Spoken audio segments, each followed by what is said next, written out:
Bismillahirrahmanirrahim. Assalamualaikum warahmatullahi wabarakatuh.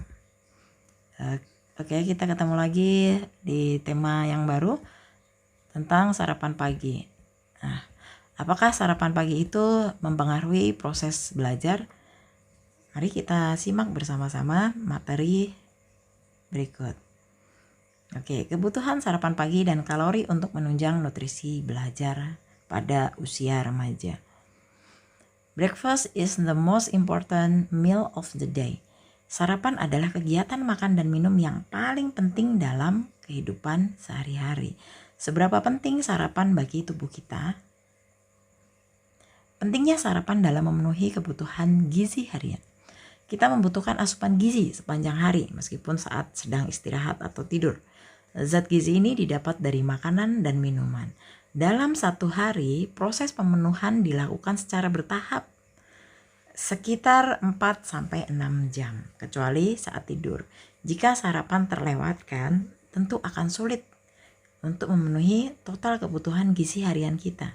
Selama kita tidur di malam hari, makanan dan minuman yang dikonsumsi sebelum tidur akan dicerna tubuh dan zat gizi yang didapat akan mulai digunakan.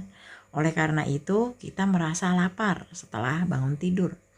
Dengan mengkonsumsi sarapan, tubuh akan mendapat pasokan 15-30% dari kebutuhan gizi harian yang dibutuhkan untuk beraktivitas di pagi hari sampai siang. Mengingat pentingnya sarapan dalam memastikan tubuh mendapat gizi seimbang, maka kita perlu memastikan bahwa menu sarapan sehat mengandung karbohidrat, protein, vitamin, lemak, mineral, serat, dan air. Oke, kita harus perhatikan sarapan kita setiap hari. Apakah sudah mengandung hal-hal tersebut ya. Kemudian pentingnya sarapan dalam meningkatkan energi. Saat kita bangun tidur di pagi hari, biasanya kadar gula darah yang dibutuhkan tubuh untuk bekerja, untuk kerja otot dan otak masih rendah. Salah satu pentingnya sarapan adalah untuk mengisi ulang energi yang oleh tubuh akan diubah menjadi glukosa. Jika kita kekurangan gula darah dan di saat yang bersamaan cadangan energi di tubuh tidak memadai, maka perut akan terasa lapar dan tubuh lemas. Kondisi seperti ini tentu akan mengganggu aktivitas kita kan? Pentingnya sarapan dalam mencegah kegemukan. Jadi sarapan itu ternyata bisa mencegah kegemukan. Banyak orang beranggapan bahwa tidak sarapan akan dapat menurunkan berat badan mereka. Padahal yang terjadi justru sebaliknya. Christy C. Tengli, seorang klinikal dietitan dan ahli mengenai efek pola makan dan nutrisi terhadap kesehatan jantung dari Rush University Medical Center, mengatakan bahwa menurut penelitian, orang yang tidak sarapan meskipun konsumsi kalorinya lebih sedikit dalam sehari cenderung memiliki indeks massa tubuh yang lebih tinggi dibanding orang yang terbiasa sarapan sehat. Tapi ini sarapannya harus sehat ya, perlu diingat itu. Saat kita memenuhi kebutuhan gizi dengan menyantap sarapan, maka kita memberi informasi kepada tubuh bahwa akan ada asupan kalori yang memadai untuk hari itu. Sementara jika kita tidak sarapan, tubuh justru akan menyimpan kalori yang ada dan bukannya membakar. Tengli juga menjelaskan bahwa jika kita sarapan sehat, kita akan terhindar dari kebiasaan menyemil sepanjang hari. Tidak sarapan bisa membuat kita merasa sangat lapar, yang diikuti dengan makan siang berlebihan atau menyantap camilan yang kurang sehat sepanjang hari. Oke, pentingnya sarapan dalam meningkatkan konsentrasi. Nah, ternyata sarapan bisa meningkatkan konsentrasi belajar kita. Bagi orang dewasa, hal ini akan membantu dalam bekerja. Sementara bagi remaja, pelajar seperti kalian, hal ini akan membantu dalam proses belajar. Dengan sarapan sehat, otak akan mendapat asupan gizi yang dibutuhkan dalam proses belajar kalian. Penelitian yang dilakukan Faridi di tahun 2002 menunjukkan hubungan antara kebiasaan sarapan dengan kadar glukosa darah pada anak sekolah. Kekurangan glukosa atau hipoglikemia akan berakibat menurunnya semangat belajar, kecepatan reaksi, dan membuat kesulitan menerima pelajaran yang diberikan di sekolah. Nah, mengingat pentingnya sarapan sebagai awal pola hidup sehat, yuk mulai sekarang kita biasakan untuk menyantap sarapan sehat sebelum mulai beraktivitas. Oke, bagaimana sarapan yang ideal itu? Oke, di pagi hari, asupan makanan pertama harus memenuhi 15-30% dari kebutuhan gizi sehari-hari. Dalam porsi sarapan sebaiknya terdiri dari protein 12-15%, lemak 30-35%, karbohidrat 50% atau lebih, kemudian vitamin dan mineral, buah atau sayuran, dan minuman. Oke, sarapan ideal terdiri dari 4 kategori makanan. Yang pertama karbohidrat. Karbohidrat itu bisa berasal dari roti, nasi, kentang, atau sereal. Kemudian vitamin dan mineral itu berasal dari sayuran dan buah. Protein itu berasal dari daging, ayam, ikan, atau telur. Minuman itu bisa berupa susu, air putih, teh, atau kopi. Tapi sebaiknya kalau pagi bisa susu, air putih, atau teh ya. Oke, kita lihat apakah sarapan kita setiap harinya itu sudah mengandung 4 kategori makanan ini. Nah, kalau belum berarti mulai sekarang kita harus memperbaiki ya pola sarapan kita. Oke, panduan pemenuhan gizi seimbang untuk anak remaja. Di usia remaja merupakan masa di mana perkembangan fisik dan psikis tubuh cenderung berubah dengan sangat cepat. Secara tidak langsung hal tersebut tentu menuntut tercukupinya asupan nutrisi anak remaja guna mendukung masa puber. Supaya bisa terpenuhi dengan optimal, yuk kita simak bagaimana panduan untuk memenuhi gizi seimbang pada anak remaja. Oke, untuk usia di atas 10 tahun, nah untuk usia SMP itu semuanya udah di atas 10 tahun ya.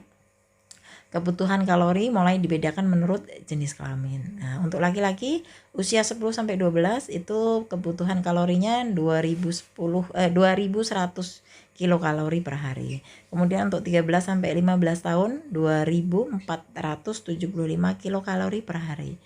Untuk usia 16-18 tahun 2675 kilokalori per hari. Nah, ini untuk kebutuhan kalori untuk remaja laki-laki. Kemudian untuk remaja perempuan usia 10-12 itu 2000 kilokalori per hari. Kemudian untuk usia 13-15 itu 2125 kilokalori per hari. 16-18 tahun kebutuhan kalorinya 2125 kilokalori per hari. Jadi untuk kebutuhan laki-laki jenis kelamin laki-laki dan perempuan itu dibedakan. Jadi laki-laki itu lebih tinggi kebutuhan kalori tiap harinya. Oke, panduan AKG dari Kemenses ini adalah acuan kebutuhan kalori secara umum. Kebutuhan kalori setiap remaja bisa dibedakan tergantung dari usia, jenis kelamin, dan tingkat aktivitas fisiknya. Yang selanjutnya perlu kita lakukan adalah menyesuaikan kebutuhan kalori makanan harian dengan usia, jenis kelamin, dan seberapa aktif kita setiap harinya. Apakah kita cenderung bergerak atau malas bergerak? Nah, itu mempengaruhi kebutuhan kalori. Nah, ketika kita lebih sering bergerak berarti kebutuhan kalori kita lebih banyak. Oke, beberapa zat gizi mikro yang bisa meningkatkan konsentrasi dan memori. Nah, ini perlu diperhatikan. Yang pertama, DHA. DHA ini adalah salah satu asam lemak omega 3 yang terbukti bisa meningkatkan produksi hormon penting untuk tumbuh kembang otak. Sebagai sumber DHA bisa didapat dari minyak ikan seperti ikan salmon, makarel, dan tuna. Juga bisa berasal dari susu. Kemudian yang kedua adalah kolin. Kolin adalah zat gizi yang termasuk dalam kelompok vitamin B. Banyak terkandung di dalam telur, kedelai, gandum, dan hati. Bisa hati ayam, bisa hati sapi. Berguna untuk menunjang perkembangan sistem saraf. Oke, yang ketiga adalah zat besi atau iron. Membantu membentuk hemoglobin atau zat warna dalam sel darah merah yang berfungsi mengangkut oksigen dari paru-paru ke seluruh tubuh dan meningkatkan sistem kekebalan tubuh. Untuk sumbernya berasal dari hati sapi atau hati ayam, kemudian daging sapi, kuning telur, dan buah-buahan. Kemudian yang keempat adalah seng atau zinc. Membantu proses pembentukan sel dan membantu otak mengantarkan informasi genetik dalam sel. Terkandung dalam bahan makanan seperti tiram, daging sapi, hati, bisa hati sapi atau hati ayam, kemudian kacang-kacangan. Yang kelima adalah yodium. Iodium ini berfungsi untuk pembentukan hormon tiroksin yang diproduksi kelenjar tiroid. Hormon ini dibutuhkan dalam proses pertumbuhan, mengatur suhu tubuh, fungsi otot, dan saraf. Sumbernya berasal dari makanan laut seperti udang, ikan, tiram, juga garam beriodium. Kemudian yang keenam adalah vitamin B6 dan B12. Vitamin B6 berperan dalam sintesis hemoglobin dan pembentukan sel darah putih. Sedangkan B12 berfungsi melindungi mielin, yaitu jenis lemak yang menyelubungi saraf dan mengantarkan pesan antar sel saraf. Vitamin ini bisa didapat dari susu. Oke, untuk pembahasan hari ini mungkin sekian dulu. Jadi untuk informasi kebutuhan sarapan pagi untuk meningkatkan konsentrasi belajar mungkin nanti bisa dikembangkan, bisa ditambahin dari sumber yang lain. Mudah-mudahan informasi ini bermanfaat untuk kita semua. Kita ketemu lagi di pembahasan dengan tema yang baru, dengan tema yang berbeda. Kita ketemu lagi di pertemuan berikutnya. Saya akhiri, wassalamualaikum warahmatullahi wabarakatuh.